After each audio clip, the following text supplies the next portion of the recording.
नमस्कार, स्वागत है आपका एबीपी गंगा में। मैं अवधेश 7 के समीकरण की शुरुआत करते हैं और सबसे पहले बात करेंगे 2017 विधानसभा चुनाव में भाजपा की जीत में पूर्वांचल में मिली सफलता ने अहम भूमिका निभाई थी और एक बार फिर से भाजपा ने पूर्वांचल में जीत का वही इतिहास दोहराने के लिए आज अपनी महत्वाकांक्षी योजना पूर्वांचल एक्सप्रेसवे का शानदार उद्घाटन कर दिया है।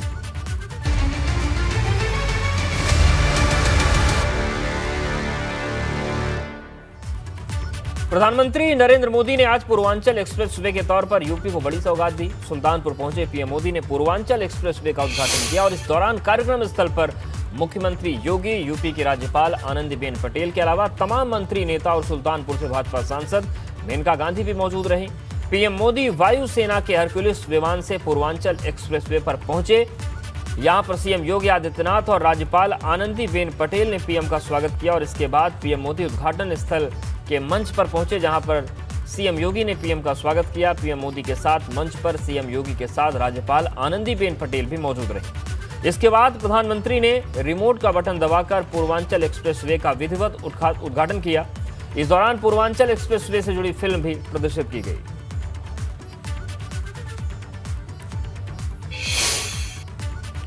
प्रधानमंत्री मोदी ने पूर्वांचल एक्सप्रेसवे लोकार्पण के मौके पर अपने भाषण की शुरुआत अवधी बोली से की और सुल्तानपुर की जनता का अभिवादन किया। इस दौरान पीएम मोदी ने विकासवाद बनाम परिवारवाद का जिक्र करते हुए विरोधियों पर जमकर हमला बोला, खासतौर पर सपा पर।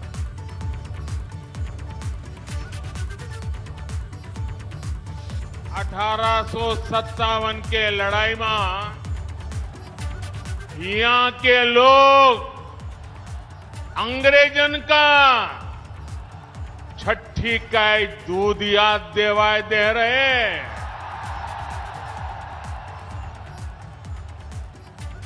यह धरती के कण कण में स्वतंत्रता संग्राम के खुशबू बा। मुझे मालूम था कि जिस तरह तब की सरकार ने, योगी जी के आने से पहले वाली सरकार ने यूपी के लोगों के साथ नाइंसाफी की, जिस तरह उन सरकारों ने विकास में भेदभाव किया, जिस तरह सिर्फ अपने परिवार का हित साधा, यूपी के लोग ऐसा करने वालों को हमेशा हमेशा के लिए यूपी के विकास के रास्ते से हटा देंगे। पूर्वांचल एक्सप्रेसवे के उद्घाटन के बाद पूर्वांचल एक्सप्रेसवे की एयर स्ट्रिप पर एयर शो से वायुवीरों ने अपना दम दिखाया। इसे हम आगे विस्तार से दिखाएंगे, लेकिन उससे पहले 3 तस्वीरें आपको दिखाते हैं। वायुसेना के मिराज 2000 विमान ने सबसे पहले पूर्वांचल एक्सप्रेसवे पर उड़ान भरी। लड़ाकू विमान मिराज के बाद AN-32 विमान की लैंडिंग हुई और इसमें से गरुड़ कमांडो उतरते दिखे। उसके बाद मिराज, जगुआर, सुखोई ने एक साथ फ्लाई पास्ट किया। तो ये 3 तस्वीरें हम आपको दिखा रहे हैं कि किस तरीके से पूर्वांचल एक्सप्रेसवे पर निर्माण की ताकत के साथ ही साथ वायुसेना की ताकत भी देखने को मिली।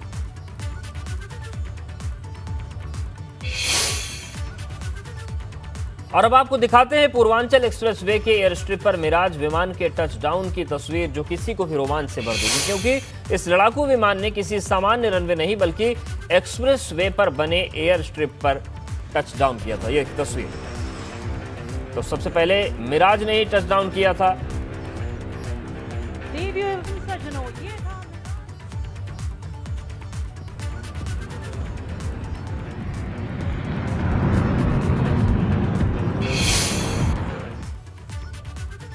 और भाई अब आपको दिखाते हैं मिराज, सुखोई और जगुआर की आसमान में कलाबाजियां और करतब, जिससे आसमान का पूरा इलाका थर्रा उठा। तस्वीर आपके सामने, तो सुल्तानपुर की तस्वीर है।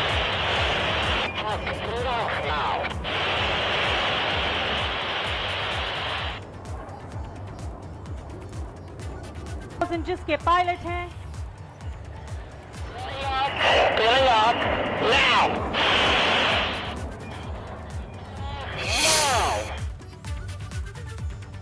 पूर्वांचल एक्सप्रेसवे के उद्घाटन के दौरान लड़ाकू विमानों ने आसमान में हैरान करने वाले करतब दिखाए। तस्वीरों में सुखोई लड़ाकू विमान के करतब को देखा जा सकता है। देखिए किस तरीके से सुखोई का करतब दिखा और जो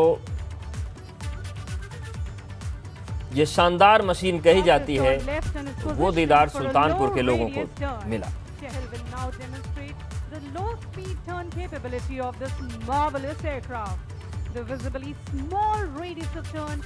तो सुल्तानपुर की ये तस्वीर दिखा रहे हैं पूर्वांचल एक्सप्रेसवे के लोकार्पण के मौके पर। पहले सुखोई ने टचडाउन किया और उसके बाद जो सुखोई की ताकत है, जो सुखोई की खासियत है, और ख़ास तौर से माना जाता है कि सुखोई विमान जो है वो जब डॉग फाइट की स्थिति आती है तो उसमें सबसे शानदार साबित होता है। और वही तस्वीरें यहाँ पर देखने को मिली। सुखोई ने करतब दिखाए और ये बताया कि हिंदुस्तान की जो वायुसेना है वो कितनी मजबूत है और कितनी प्रोफेशनल है कि हर स्थिति में शानदार काम कर सकती है। वहीं मिराज की बात करें तो मिराज वो विमान है जिसने कारगिल के युद्ध में और बालाकोट स्ट्राइक में महत्वपूर्ण भूमिका निभाई। वहीं पीएम मोदी ने बिना किसी का नाम लिए विपक्ष पर बड़ा हमला बोला। उन्होंने कहा कि जो अपने समय में असफल रहे वो योगी जी की सफलता को नहीं देख पा रहे हैं, और जो सफलता नहीं देख पा रहे वो उसे पचा कैसे पाएंगे। आगे पीएम मोदी ने कहा कि ऐसे में उनका विचलित होना स्वाभाविक है।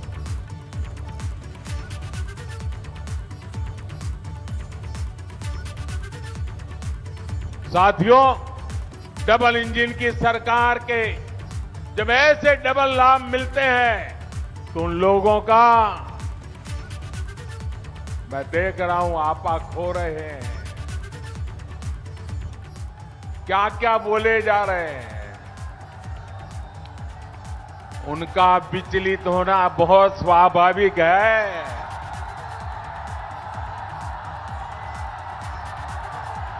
जो अपने समय में असफल रहे वो योगी जी की सफलता भी नहीं देख पा रहे हैं। जो सफलता देख नहीं पा रहे हैं वो सफलता पचा कैसे पाएंगे। और अब आगे बढ़ते हैं तो आपने देखा कि किस तरीके से पूर्वांचल एक्सप्रेसवे के लोकार्पण के दौर में प्रधानमंत्री ने कई महत्वपूर्ण बातें कही और विपक्ष पर निशाना साधा। इस मौके पर प्रधानमंत्री मोदी ने विपक्ष पर करारा हमला किया तो मुख्यमंत्री योगी और उनकी सरकार की जमकर तारीफ की। पीएम मोदी ने कहा कि योगी सरकार बिना भेदभाव के सबका साथ सबका विकास कर रही है। पीएम ने कहा कि योगी सरकार में परिवारवाद, जातिवाद, क्षेत्रवाद नहीं होता।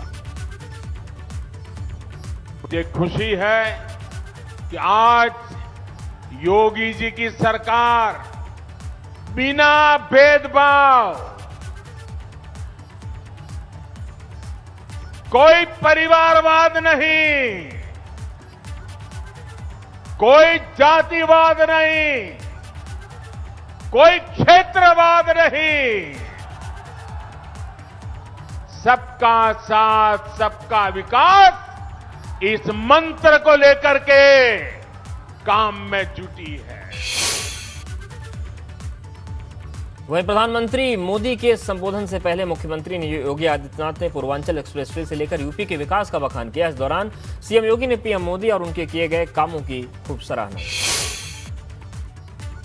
आज जब पूर्वांचल एक्सप्रेसवे के उद्घाटन कार्यक्रम में आदरणीय प्रधानमंत्री जी का आशीर्वाद और मार्गदर्शन पूर्वी उत्तर प्रदेश के इन सभी नागरिकों को प्राप्त हो रहा है, मैं एक बार फिर से आदरणीय प्रधानमंत्री जी का आप सभी की ओर से हृदय से स्वागत और अभिनंदन करता हूं। और मैं विश्वास व्यक्त करता हूं कि पूर्वांचल एक्सप्रेसवे पूर्वी उत्तर प्रदेश के विकास की जीवन रेखा बनेगी। पिछले 19 महीनों से पूरी दुनिया कोरोना महामारी का सामना कर रही है। इस सब के बावजूद आदरणीय प्रधानमंत्री जी का मार्गदर्शन और प्रेरणा जीवन और जीविका को बचाने के लिए देश के अंदर महामारी के दौरान किए गए प्रबंधन और उसी का परिणाम है कि आज पूर्वांचल एक्सप्रेसवे उद्घाटन आदरणीय प्रधानमंत्री जी के कर कमलों से भी यहां पर संपन्न होने जा रहा है। वहीं इस उद्घाटन से पहले एसीएस गृह अवनीश अवस्थी से बात की हमारे UP bureau chief Viresh Pandey ने क्या कुछ उन्होंने कहा, सुनिए। और इस प्रोजेक्ट में अब तक जो है हम लोगों ने जो काम देखा है उससे ये लग रहा है कि जो 2 कोविड की वेव्स आई और फर्स्ट वेव भी आई, सेकेंड वेव भी आई, हमारे इंजीनियर्स ने, हमारे टेक्नीशियंस ने, हमारे जो वर्कर्स हैं उन्होंने सबने इतनी मजबूती से काम किया है और 36 महीने में, जहां अक्टूबर 2018 में काम हुआ था, 36 महीने में काम पूरा हुआ। ये बहुत बड़ा अचीवमेंट है। माननीय मुख्यमंत्री जी का मार्गदर्शन है, उनका एक बिल्कुल सतत कह लीजिए, इनका एक फॉलोअप रहता है वीक टू वीक कि हम लोग काम को आगे बढ़ाएं। कोविड काल में भी इस बड़े प्रोजेक्ट को पूरा करना एक चैलेंज था, यूपीडा के लोगों ने किया है। मुख्यमंत्री जी का मार्गदर्शन है और अब मुख्यमंत्री जी का ये भी मार्गदर्शन है कि इस सड़क के दोनों ओर जो है इस सड़क के दोनों ओर हम लोग जो है औद्योगिक गलियारे को स्थापित करेंगे। अवस्थी जी, इस जो सड़क है उसकी क्या खासियत है, दर्शक जानना चाहते हैं। देखिए, ये सड़क 120 मीटर चौड़ाई की लैंड के उसमें है। ये सड़क 6 लेन है, 8 लेन तक एक्सपेंडेबल है। इस सड़क की डिज़ाइन स्पीड 120 किलोमीटर है, लेकिन अलाउड स्पीड हमारे प्रदेश में 100 किलोमीटर पर आवर की है। इस सड़क के बनने से विशेष फ़ायदा ये है कि गाज़ीपुर, आजमगढ़, मऊ, अंबेडकर नगर, टांडा, इसके अलावा जो है सुल्तानपुर, अमेठी, इस एरिया के जितने भी लोग हैं लखनऊ से जो है बहुत करीब हो जाते हैं। जहां गाज़ीपुर 6 साढ़े 6 घंटे लगता था, अब मात्र 3.5 घंटे में गाज़ीपुर से लखनऊ लोग पहुंचे। इस एक्सप्रेसवे को पूर्वांचल के विकास के लिए मील का पत्थर माना जा रहा है, लेकिन पूर्वांचल एक्सप्रेसवे के निर्माण को लेकर राजनीति शुरू हुई थी, वो एक्सप्रेसवे के उद्घाटन हो जाने के बाद भी जारी है।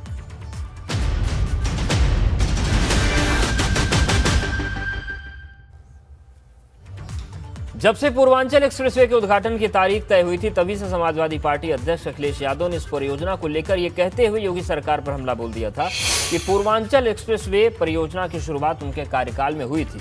लेकिन भाजपा सरकार आने के बाद समाजवादी पूर्वांचल एक्सप्रेसवे का नाम बदलकर उसे पूर्वांचल एक्सप्रेसवे कर दिया गया। लेकिन आज जब पूर्वांचल एक्सप्रेसवे का विधिवत उद्घाटन हो गया, तब भी लोकार्पण कार्यक्रम को लेकर सपा का भाजपा पर सियासी हमला जारी रहा।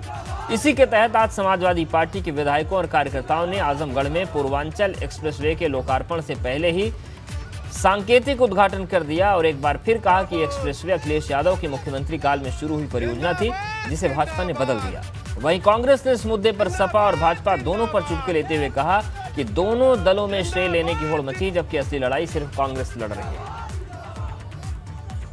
देखिए, जो पूर्वांचल एक्सप्रेसवे है, इसकी आधारशिला और इसको बनाने का काम माननीय अखिलेश यादव जी ने अपने मुख्यमंत्री काल में शुरू किया था और एक्सप्रेसवे, समाजवादी एक्सप्रेसवे पूर्वांचल को एक सौगात दी थी कि जिससे पूर्वांचल की तरक्की का रास्ता खुल सके।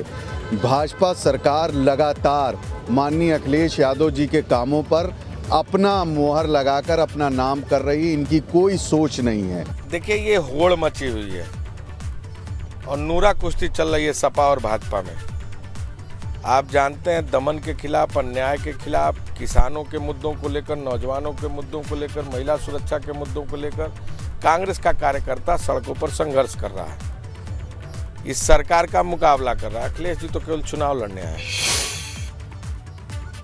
पूर्वांचल एक्सप्रेसवे के उद्घाटन को लेकर भाजपा और सपा के बीच चल रही सियासी खींचतान के बीच अखिलेश यादव के नए राजनीतिक सहयोगी ओम प्रकाश राजभर ने एक्सप्रेसवे के उद्घाटन को लेकर अपनी पुरानी सहयोगी रही भाजपा पर हमला बोल दिया।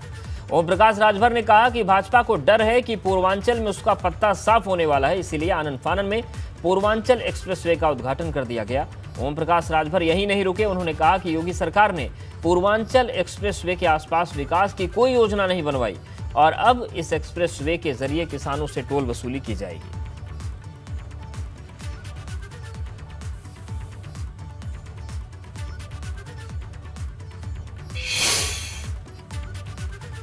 ओम प्रकाश राजभर ने दावा किया है कि एक्सप्रेसवे का उद्घाटन करने के बावजूद भाजपा पूर्वांचल में बुरी तरीके से हारेगी और पार्टी दहाई का आंकड़ा भी नहीं छू पाएगी। ओम प्रकाश राजभर ने आजमगढ़ में गृह मंत्री अमित शाह के एक ऐलान पर सवाल खड़े किए और कहा कि सुहेलदेव के नाम पर विश्वविद्यालय का ऐलान सिर्फ भाजपा का जुमला है। देखिए, इस देश में एक बड़ा तबका है जिसके पास 4 व्हीलर नहीं है, ठीक है।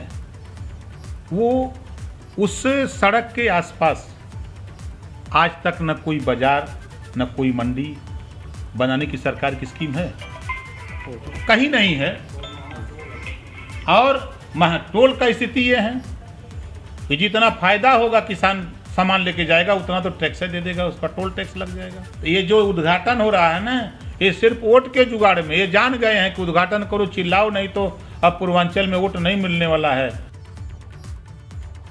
आजमगढ़ में जो उन्होंने बोला है ये जुमला है, वोट लेने का तरीका है। मैं तब मानता कि जब उस यूनिवर्सिटी के शिलापट पे लिखा होता कि सुहेल देव राजभर राज्य स्तरीय विश्वविद्यालय, तब तो मैं मानता। ये कह के तो चले गए। आप जाके शिलापट अभी हम खोल के मोबाइल पर दिखा दें, शिलापट पर आजमगढ़ राज्य विश्वविद्यालय आजमगढ़ लिखा हुआ है, तो कैसे मान लें इनकी बात को?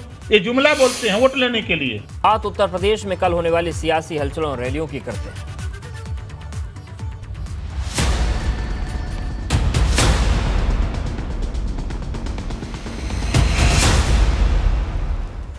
उत्तर प्रदेश में कांग्रेस में नई जान फूंकने में जुटी कांग्रेस महासचिव और प्रदेश प्रभारी प्रियंका गांधी बुधवार को चित्रकूट के दौरे पर जाने वाली हैं। चित्रकूट में कांग्रेस महासचिव प्रियंका गांधी कल महिलाओं के साथ शक्ति संवाद करेंगी। कल दोपहर 12 बजे चित्रकूट घाट पर यह शक्ति संवाद होगा, जिसमें बड़ी संख्या में महिलाओं को लाने की तैयारी है।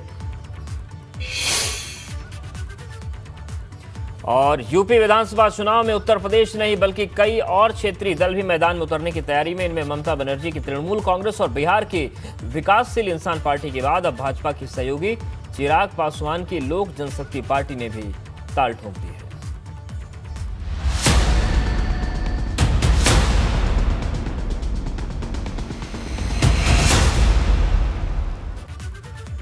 कभी प्रधानमंत्री नरेंद्र मोदी की तुलना भगवान राम से करके खुद को हनुमान बताने वाले लोक जनशक्ति पार्टी के अध्यक्ष चिराग पासवान अब 2022 के यूपी विधानसभा चुनाव में भाजपा के खिलाफ मैदान में उतरने वाले हैं।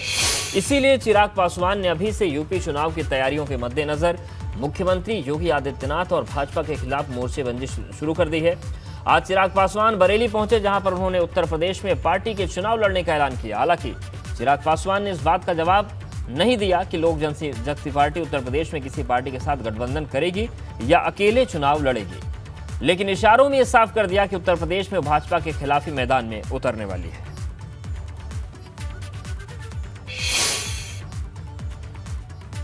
चिराग पासवान के इरादों का अंदाजा इसी बात से लगाया जा सकता है कि यूपी पहुंचते ही चिराग पासवान ने बिना नाम लिए सभी दलों, खासकर भाजपा पर धर्म और जाति की राजनीति करने का आरोप लगा दिया। वहीं किसानों के मुद्दे पर मोदी सरकार पर भी सवाल खड़े किए। कार्यक्रम उत्तर प्रदेश में आप सब जान रहे हैं कि जिस तरीके से एक चुनाव का माहौल यहाँ पर है और बहुत जल्द संभवतः नोटिफिकेशन भी आएगा। और जो उत्तर प्रदेश विधानसभा के चुनाव हैं तो लोक जनशक्ति पार्टी भी उन चुनाव में अपनी भागीदारी देना चाहेगी। अब इसमें अकेले चुनाव लड़ेंगे या गठबंधन का क्या स्वरूप होगा, ये भी पूरी तरीके से राज्य इकाई के ऊपर ये स्वतंत्रता दी गई है। वो फैसला केंद्रीय नेतृत्व द्वारा लिया जाएगा। एक्सप्रेस वे को लेकर अपनी अपनी हिस्सेदारी दिखाने की कि भैया ये हमारा बनाया हुआ है, ये हमारा किया हुआ है, उसमें जो जनता से जो जुड़े हुए मुद्दे हैं वो कहीं ना कहीं पीछे रह जाते हैं। को आप मुख्य धारा के साथ आप नहीं जोड़ेंगे, उनकी कनेक्टिविटी नहीं होगी, किसानों की बातें नहीं होंगी, तब तक आप एक्सप्रेस वे आप लाख कोई होड़ लगा ले कि भैया ये हमने किया, तब तक आप सही में प्रदेश का विकास नहीं कर पाएंगे।